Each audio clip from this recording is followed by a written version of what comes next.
Hey, this is Brent Jensen, and you're listening to No Sleep Till Sudbury, the show where we talk about the music that makes your skin vibrate.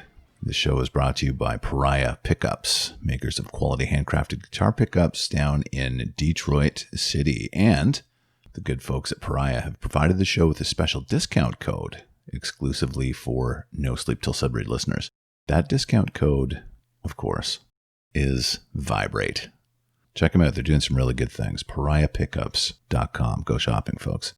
I also want to give a shout out to my mates at the Famous Lost Words podcast, Tommy Jokic and Christopher Ward. The show is super interesting. I talked about it before. It features classic interviews with all kinds of musical artists that haven't been heard since they aired. So have a listen to that too. Great show, great people, credit where credit is due. Famous Lost Words. All right. This is my first solo episode in 5 months, I think. And I wanted to do another one because I've received some really nice feedback from you guys detailing your interest in them. And I also noticed that the Bizarre Musical Conspiracy show was very popular with a lot of listeners. And so I decided to do an episode entirely focused on one of the most intriguing musical conspiracy theories of all, the biggest hoax in rock and roll history. The Paul is dead conspiracy theory.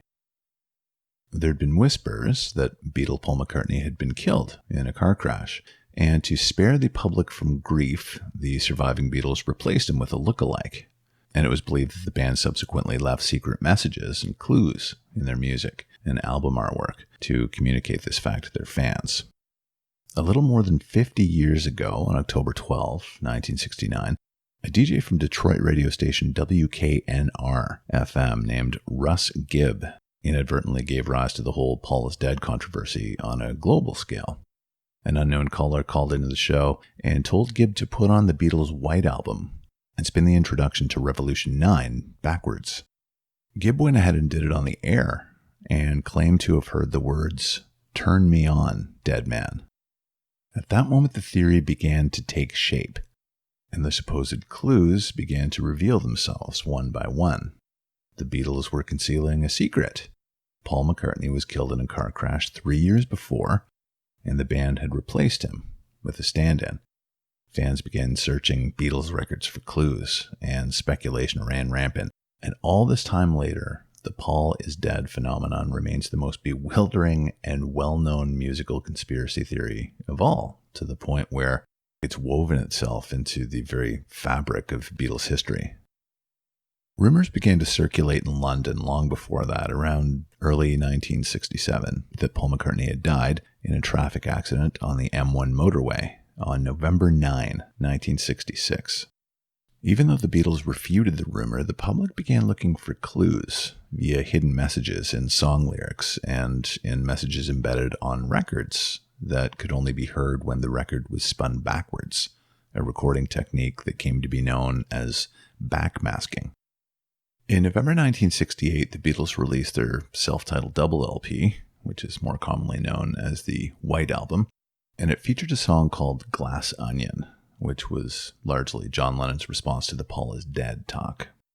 Lennon would later say that he intended to stir the controversy pot a little bit and purposely confuse listeners by writing the lyrics as though they were a guide to accessing hidden clues. He made oblique references to previously released Beatles songs Strawberry Fields Forever. Apparently the words "I buried Paul" are spoken by Lennon during the ending of the song. And he tells listeners that he has another clue for them all. The walrus was Paul, referring to his song "I'm the Walrus" from the Beatles' Magical Mystery Tour record. The controversy really ramped up on September 17, 1969, when a newspaper in Iowa published an article titled, "Is Beatle Paul McCartney Dead?" The article addressed a rumor being circulated, fueled by that perceived "turn me on, dead man" message that could apparently be heard on Revolution 9. But now there were a raft of new clues suggesting Paul's death. On the back cover of the Sgt. Pepper and the Lonely Hearts Club Band record, every Beatle except McCartney is photographed facing the viewer. And on the front cover of Magical Mystery Tour, 4 men are featured in animal costumes with masks, presumably the 4 members of the Beatles, but the one dressed as a walrus is a different color from the other 3, and he's standing in front, with the other 3 standing behind him. And, of course, as John informed us on Glass Onion, the walrus was Paul. And given the times during that period with a lot of America's youth disenchanted with their government because of things like Vietnam, the Kennedy assassination, and their perception of what would come to be known as the establishment, conspiracy theories were that much more readily entertained by everyone. In late September 1969, as the Beatles were in the midst of breaking up, they released their Abbey Road record amid an onslaught of reports and inquiries coming into the Beatles' business offices surrounding Paul McCartney's death.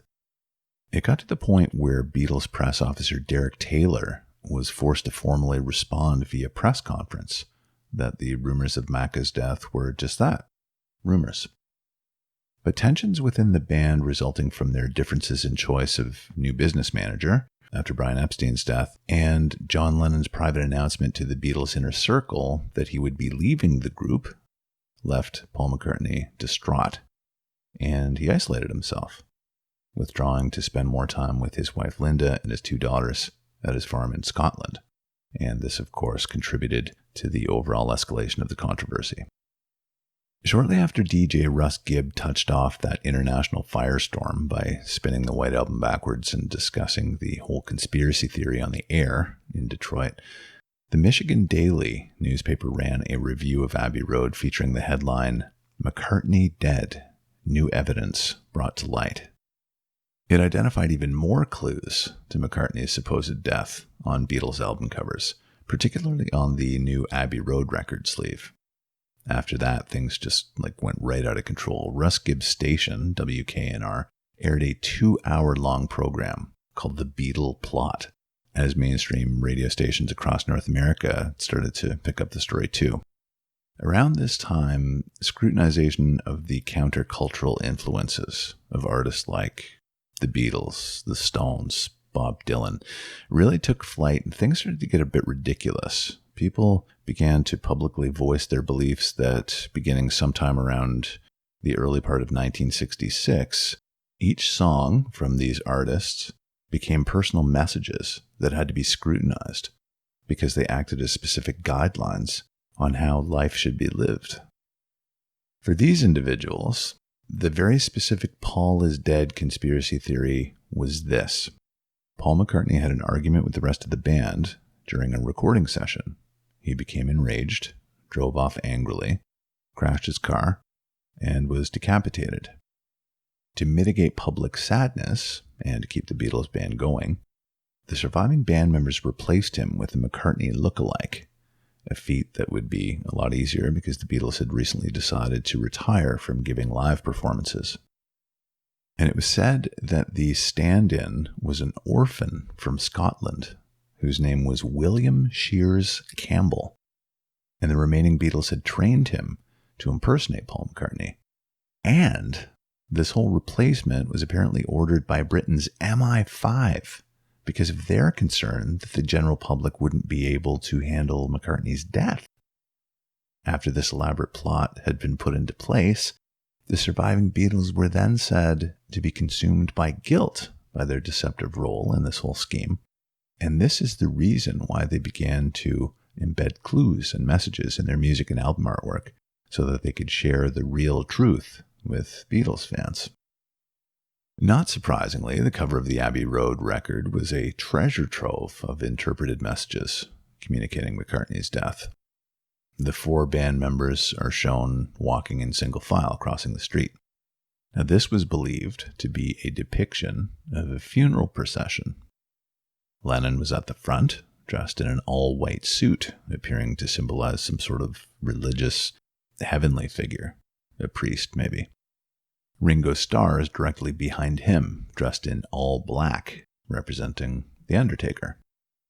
George Harrison was at the back of the line, dressed in all denim. He's the gravedigger. And McCartney, he's barefoot and out of step with the others. He represents the corpse. Lots of other hidden messages too. There's a Volkswagen Beetle parked on one side of the street, and if you look at the license plate, it shows the characters LMW28IF. This is popularly interpreted as being a message about McCartney's age, who was 27 at the time. 28 if he had still been alive. 28 if. The LMW characters stood for Linda McCartney Widow, or Linda McCartney Weeps. And if you look really closely, McCartney's holding a cigarette in his right hand. He was well known for being a lefty, of course, and this was said to be a definitive clue that he was indeed replaced by an imposter. On the back cover, there are a series of dots in front of the word Beatles, which was written on a wall using tiles. If you connect those dots, the connection forms the number 3, signifying that there are only 3 Beatles remaining. A crack in the wall running through the S in Beatles is a clue that could support that same argument, or it could represent a larger, more meaningful symbol, that the demise of the Beatles as a group was well underway, and that their end would come less than a year afterwards. Also not surprising was the fact that sales of the Beatles catalog increased significantly around this time because of the controversy. Executives at the Beatles record label Capitol Records were saying November 1969 was expected to be a record-breaking month in Beatles sales. Abbey Road outsold all of the band's previous albums in the US by a considerable margin, and Sgt. Pepper and Magical Mystery Tour actually re-entered the Billboard Top 200 after being off the charts for almost a year. A New York television station broadcasted a special in November of 1969 called Paul McCartney, The Complete Story, Told for the First and Last Time. It was themed as a legal case in a courtroom setting, hosted by lawyer to the stars F. Lee Bailey. Bailey cross-examines leading proponents of the Paul is Dead conspiracy theory, including Detroit DJ Russ Gibb, and he also hears opposing testimony from key witnesses like Beatles manager Alan Klein and McCartney friend Peter Asher. The viewer of the program was then left to render a final verdict. An associated Beatles conspiracy theory that I've always found to be really peculiar is that one surrounding the 70s Canadian prog rock band Klaatu, and how people thought that this group of 3 dudes from Toronto were actually the Beatles in disguise. In 1976, Klaatu released their album 347 EST, and after a Rhode Island DJ played one of its songs on the radio, people started a rumor that it was actually a secret Beatles album. There were no photos of the band anywhere to be seen on the album sleeve, and no real identifying information. One theory combined the hoax with the Paul is Dead conspiracy, saying that the album had been recorded back in 1966, but had been lost and then rediscovered in 1975, at which point George, John, and Ringo decided that they should release it in tribute to Paul. In his book Revelation in the Head, writer Ian MacDonald says that the Beatles were partly to blame for the massive reach of the Paul is Dead phenomenon because of the suggestive lyrics Lennon wrote to further encourage scrutiny in songs like Glass Onion. In the Revolution book, MacDonald describes what he calls psychic epidemics that resulted from rock fan use of drugs like LSD and hallucinogens. The height of these epidemics being Charles Manson's interpretation of the White Album and the delusional religious motivations Mark David Chapman experienced, which drove him to seek out and kill John Lennon. The Paul is Dead phenomenon went on to attract academic attention in the years following the conspiracy, particularly in areas of sociology. Scholars liken the context to a contemporary version of mythology, wherein the beautiful child tragically dies and is resurrected as a god. McCartney drew comparisons to Greek gods like Adonis through the cult of rock and roll and increasing focus on androgyny, being one of the first of rock's pretty long-haired boys who mesmerize both sexes, according to American academic Camille Paglia. She said, quote, "It was no coincidence that it was Paul McCartney, the cutest and most girlish of the Beatles, who inspired a false rumor that swept the world in 1969 that he was dead." Unquote. By the time the 70s rolled around, nobody really believed that Paul was dead. Everybody was now aware that Lennon actually admitted saying the words cranberry sauce, not I buried Paul, in Strawberry Fields Forever. But people will always love to speculate and engage in the mystery and the skullduggery of it all.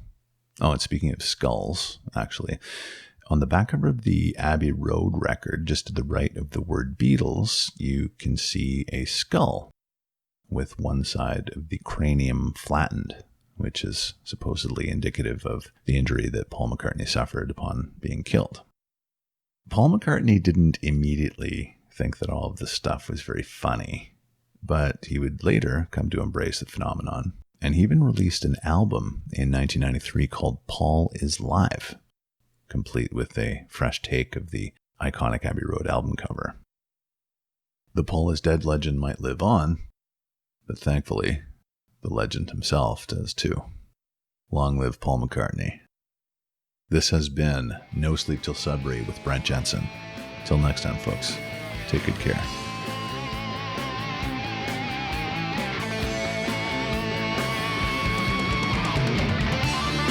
Brent Jensen is the best-selling author of No Sleep Till Sudbury, Leftover People, and All My Favorite People Are Broken. All titles available in stores and on Amazon worldwide.